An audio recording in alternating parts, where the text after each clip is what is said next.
देखिए, कहते हैं कि बेटा जो है वो भाग्य से होता है, लेकिन बेटी सौभाग्य से जन्म लेती है। लेकिन वो किसकी बेटी है जो सौभाग्य से पैदा हो रही है? जो सास ससुर की बेटी होती है ना, वो तो निकम्मी, घटिया, जाहिल, बेवकूफ, नासमझ और अनपढ़ होती है। क्योंकि वो जब भी आती है माल लेने आती है, जब भी आती है भाइयों के घर में कलेश कराने आती है, जब भी आती है कोई ना कोई नया षड्यंत्र रच कर आती है।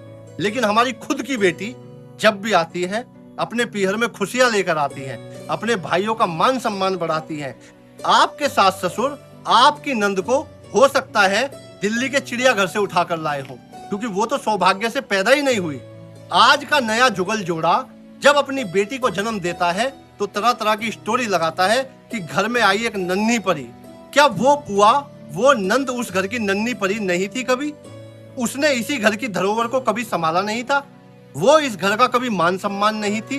वो इस घर में कभी खुशियां लेकर नहीं आई थी? आई थी। लेकिन आज के समय में अपनी बेटियों को तो मान सम्मान लोग देते हैं, लेकिन उस बुआ को, उस नंद को, अपने सास ससुर की बेटी को दरकिनार करते हैं, लाइन खींच देते हैं।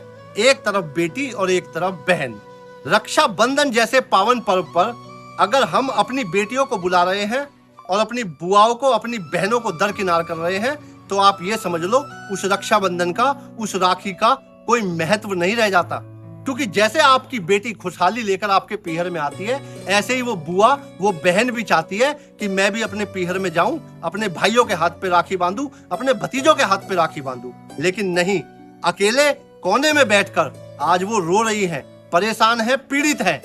मैं झूठ नहीं बोलता, आप लोग मेरे कमेंट्स जाकर चेक कर सकते हैं। उनके कमेंट्स पढ़ के मुझे पीड़ा होती है, दर्द होता है। तो जब मेरे जैसे इंसान को पीड़ा हो सकती है, दर्द हो सकता है, तो उन बहनों पर क्या बीतती होगी जिनके भाई उन्हें पीहर में झांकने नहीं देते। मैं आप सभी लोगों से हाथ जोड़कर कहता हूँ, अपनी अपनी बहनों का मान सम्मान मत गिराओ, अपनी नंदों का मान सम्मान मत गिराओ।